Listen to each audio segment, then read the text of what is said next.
안녕하세요. 시니어 건강 정보를 전문으로 전달해 드리는 채널입니다. 오늘은 우리 몸의 정수기, 콩팥을 살리는 아주 특별한 이야기를 나눠보려 합니다. 여러분, 혹시 오늘 아침 화장실에서 볼일을 보신 뒤에 변기를 유심히 살펴보셨나요? 물을 내렸는데도 거품이 비누거품처럼 둥둥 떠서 사라지지 않거나 아침에 일어났는데 눈꺼풀이 무겁고 발목 양말 자국이 선명하게 남아있지는 않으셨습니까? 만약 이 질문에 하나라도 해당된다면 지금 당장 하던 일을 멈추고 제 이야기에 귀를 기울여 주셔야 합니다. 여러분의 콩팥이 살려달라고 비명을 지르고 있는 것일지도 모르기 때문입니다. 우리가 흔히 콩팥을 침묵의 장기라고 부릅니다. 왜 그럴까요? 콩팥은 70%, 80%가 망가져서 더 이상 손을 쓸 수 없을 지경이 될 때까지도 아프다는 내색을 절대 하지 않습니다. 그러다 어느 날 갑자기 숨이 차고 온몸이 붓고 응급실에 실려가서야 우리는 듣게 됩니다. 어르신, 마음의 준비를 하셔야겠습니다. 이제 투석을 하셔야 해요. 라는 청천벽력 같은 말을 말이죠. 저는 지난 30년간 병원에서 수많은 환자분을 만났습니다. 그분들이 가장 억울해하며 하시는 말씀이 뭔지 아십니까? 선생님, 저는 술도 안 마시고 담배도 안 피우고 남들이 좋다는 보약이랑 건강식품 다 챙겨 먹었는데 왜 제 콩팥이 썩어 들어갔습니까? 라면서 눈물을 흘리십니다. 정말 가슴 아픈 일이지만 그분들의 콩팥을 망가뜨린 건 바로 그 몸에 좋다는 음식에 대한 잘못된 믿음이었습니다. 60세가 넘으면 우리 몸의 콩팥은 50년 넘게 쓴 낡은 정수기 필터와 같습니다. 젊을 때는 돌을 씹어 먹어도 걸러낼 수 있었지만 이제는 구멍이 숭숭 뚫리고 녹이 슬어 있습니다. 이런 상태에서 남들이 좋다고 하는 걸 무턱대고 드시면 그게 바로 독약이 되어 여러분의 혈관을 막고 콩팥을 녹여버립니다. 오늘 저는 여러분께 병원에서는 자세히 알려주지 않는 죽어가는 콩팥을 살려낼 진짜 식사법을 알려드리려 합니다. 콩팥을 망가뜨리는 최악의 음식 궁합부터 반대로 기능을 회복시키는 기적의 음식까지 낱낱이 공개하겠습니다. 오늘 이 방송을 끝까지 들으신다면 여러분은 남은 인생을 차가운 투석기계 옆이 아니라 사랑하는 가족들과 따뜻한 밥상머리에서 보내실 수 있을 겁니다. 자, 그럼 시작해 볼까요? 자, 먼저 아침 식사 이야기부터 해봅시다. 여러분, 건강 생각하신다고 아침에 삶은 계란에 두유 한 팩 혹은 우유 한 잔 드시는 분들 정말 많으시죠? 그리고 입가심으로 과일이나 따뜻한 커피 한 잔 드시고요. 정말 훌륭한 건강식단처럼 보입니다. 하지만 60대 이후 콩팥 기능이 조금이라도 떨어진 분들에게 이 식단은 콩팥을 숨 막히게 하는 최악의 조합이 될 수 있습니다. 첫 번째 충격적인 진실은 바로 삶은 계란과 두유의 만남입니다. 계란은 완전 식품이고 콩은 밭에서 나는 소고기니까 당연히 좋을 거라고 생각하셨을 겁니다. 하지만 우리 콩팥이 하는 주된 일이 바로 단백질 찌꺼기를 걸러내는 일입니다. 60세가 넘으면 콩팥의 역과 기능은 매년 1%씩 자연스럽게 떨어집니다. 이미 지쳐있는 콩팥에 동물성 단백질인 계란과 식물성 단백질인 두유를 한꺼번에 들이부으면 어떻게 될까요? 마치 좁은 하수구에 음식물 쓰레기를 한꺼번에 쏟아버리는 것과 같습니다. 처리되지 못한 단백질 찌꺼기는 몸속에서 독소가 되어 둥둥 떠다니고 결국 소변으로 거품이 되어 빠져나갑니다. 비싼 돈 주고 드신 그 좋은 영양분이 다 소변으로 버려지는 겁니다. 더 무서운 건 계란을 드시고 나서 입가심으로 드시는 감이나 진한 녹차입니다. 가을철에 홍시나 곶감 맛있다고 계란 드시고 바로 드시는 분들 계시죠? 감이나 녹차의 떫은 맛을 내는 탄닌 성분이 계란의 단백질과 위장 속에서 만나면 시멘트 반죽처럼 딱딱하게 굳어버립니다. 이게 위석이 되어 위장을 막거나 콩팥으로 내려가면 결석, 즉 돌을 만듭니다. 건강하려고 먹었다가 뱃속에 돌을 키우는 꼴이 되는 거죠. 계란을 드셨다면 감이나 차 종류는 최소한 2시간, 아니 서너 시간은 지나서 드셔야 합니다. 그렇다면 계란은 어떻게 먹어야 할까요? 가장 좋은 짝꿍은 바로 양파와 토마토입니다. 양파는 혈관을 청소해주고 토마토는 계란에 부족한 비타민을 채워줍니다. 그리고 제발 계란은 반숙으로 드세요. 퍽퍽한 완숙은 소화가 안 되어 장내에서 독소를 만듭니다. 7분만 삶아서 촉촉하게 드시는 게 콩팥 부담을 줄이는 길입니다. 이제 많은 분이 오해하고 계신 영양제와 채소 이야기를 좀 해봐야겠습니다. 나는 밥보다 영양제를 더 많이 먹으라고 자랑하시는 어르신들 계시죠? 지금 당장 그 영양제통을 확인해 보셔야 합니다. 특히 60세 이후 콩팥 건강을 위협하는 가장 위험한 영양제가 바로 단백질 보충제입니다. 근육 빠진다고 헬스장 다니는 젊은이들처럼 프로틴 가루 타 드시는 분들 정말 위험합니다. 농축된 단백질은 콩팥에 핵폭탄급 부담을 줍니다. 실제로 단백질 보충제를 드시다가 콩팥 수치가 급격히 나빠져서 오신 분들이 너무나 많습니다. 그리고 또 하나 우리가 밥상에서 매일 보는 채소 바로 오이입니다. 오이 참 좋죠? 수분도 많고 상쾌하고요. 그런데 이 오이를 당근과 함께 드시거나 식초 없이 그냥 생으로 고추장에 찍어 드시는 건 피하셔야 합니다.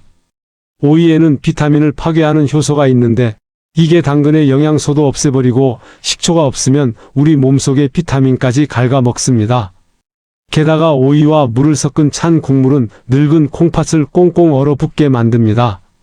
콩팥은 따뜻해야 일을 잘하는데 찬 성질의 오이와 무가 들어가면 혈관이 수축해서 노폐물을 못 걸러냅니다. 그럼 오이는 어떻게 먹어야 약이 될까요? 정답은 식초와 부추입니다. 오이 무침 하실 때 식초를 먼저 넣어 버무리면 비타민 파괴를 막을 수 있고 따뜻한 성질의 부추를 곁들이면 오이의 찬 기운을 중화시켜 혈액순환을 돕습니다. 이것이 바로 음식궁합의 지혜입니다. 자, 이제 분위기를 좀 바꿔서 죽어가는 콩팥을 살리는 희망적인 이야기를 해보겠습니다. 여러분, 꿀 좋아하시나요? 당뇨 때문에 단 건 무조건 안 돼 하시면서 꿀도 멀리 하시는 분들 계실 텐데요. 자연산 천연 벌꿀은 설탕과는 차원이 다릅니다. 설탕은 콩팥을 긁어내는 사포라면 꿀은 콩팥의 상처를 치료하는 연고와 같습니다. 서울대학교 연구팀도 주목한 사실이 있습니다. 꿀 속에 들어있는 항산화 성분들이 콩팥 혈관의 녹을 닦아내고 염증을 줄여준다는 겁니다. 특히 콩팥은 에너지가 많이 필요한 장기인데 꿀은 소화 과정 없이 바로 에너지로 쓰일 수 있는 최고의 연료입니다. 하지만 꿀도 먹는 시간과 방법이 생명입니다. 가장 좋은 시간은 언제일까요? 바로 아침 공복과 취침 전입니다. 아침에 눈 뜨자마자 찬물 드시는 분들 계시죠? 그거 콩팥 따귀를 때리는 거나 마찬가지입니다. 밤새 웅크리고 있던 콩팥에 찬물을 끼얹으면 기절합니다. 반드시 체온과 비슷한 40도 정도의 미지근한 물에 꿀 한 스푼을 타서 드세요. 이게 밤새 쌓인 독소를 씻어내는 세수대야 역할을 합니다.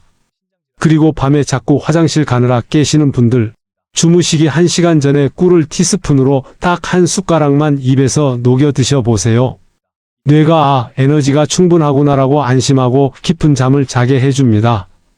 깊은 잠을 자야 항이뇨 호르몬이 나와서 소변을 멈추게 하거든요. 단, 펄펄 끓는 물에 타면 꿀의 효소가 다 죽어서 그냥 설탕물이 되니까 절대 뜨겁게 드시면 안 됩니다. 우리가 생일이나 산후조리할 때 꼭 먹는 미역국, 이것도 잘못 끓이면 콩팥을 망칩니다. 혹시 미역국 끓일 때 대파 숭숭 썰어 넣고 참기름에 달달 볶아서 끓이시나요? 그리고 거기에 밥 말아서 후루룩 드시나요? 이 세 가지가 바로 콩팥을 병들게 하는 습관입니다. 파에는 인과 유황이 많은데 이게 미역의 칼슘 흡수를 방해하고 참기름은 발연점이 낮아서 볶을 때 발암 물질이 나올 수 있습니다. 무엇보다 국물에 밥을 말면 씹지 않고 삼키게 되어서 혈당이 급격히 오르고 이게 콩팥 혈관을 때립니다. 그럼 콩팥을 살리는 미역국은 어떻게 끓일까요? 고기 대신 두부를 넣으세요. 두부의 콩 단백질이 미역과 환상의 짝꿍입니다. 그리고 미역은 요리 전에 반드시 미지근한 물에 20분 이상 불려서 그 물은 버리셔야 합니다. 그래야 콩팥에 부담을 주는 칼륨과 나트륨이 빠져나갑니다. 간은 소금 대신 들깨가루로 하시면 고소하고 건강한 미역국이 됩니다. 마지막으로 간식 이야기 좀 하겠습니다. 과일과 견과류, 몸에 좋다고 박스째 사다 놓고 드시면 큰일 납니다. 특히 여름철 수박, 참외, 그리고 가을철 감. 이런 과일들은 칼륨이 너무 많아서 콩팥 기능이 떨어진 분들이 드시면 심장이 멎을 수도 있습니다. 실제로 수박 많이 드시고 숨차서 응급실 오시는 어르신들 정말 많습니다.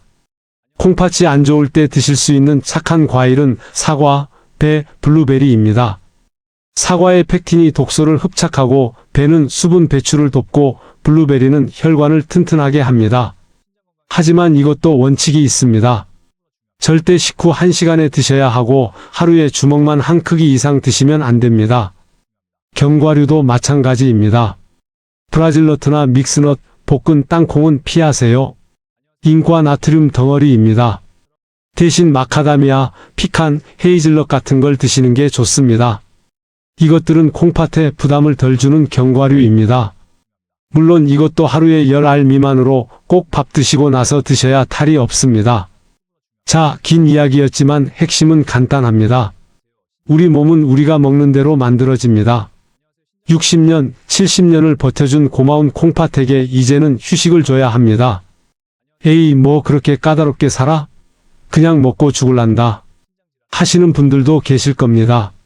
하지만 여러분, 콩팥이 망가져서 일주일에 3번씩 4시간씩 팔에 굵은 바늘을 꽂고 투석기에 매달려 있는 삶은 생각보다 훨씬 고통스럽습니다. 사랑하는 자식들에게 짐이 되기 싫어서 건강하게 살고 싶어서 드셨던 그 음식들이 오히려 독이 되었다면 얼마나 억울합니까? 오늘 제가 말씀드린 것들 돈 드는 거 아닙니다. 그저 먹는 순서를 바꾸고 나쁜 짝꿍을 피하고 좋은 친구를 맺어주는 작은 관심이면 충분합니다. 아침에 일어나서 미지근한 꿀물 한 잔, 밥상에 오이와 부추 무침, 간식으로는 사과 반쪽. 이 작은 변화가 10년 뒤 여러분을 병원 침대가 아닌 손주들이 뛰노는 공원에 서 있게 할 것입니다. 여러분의 콩팥은 아직 기회가 있습니다. 오늘부터 당장 냉장고를 열고 실천해 보세요. 늦었다고 생각할 때가 가장 빠른 때입니다. 여러분의 건강하고 활기찬 노후를 진심으로 응원합니다. 지금까지 여러분의 건강지킴이였습니다. 감사합니다.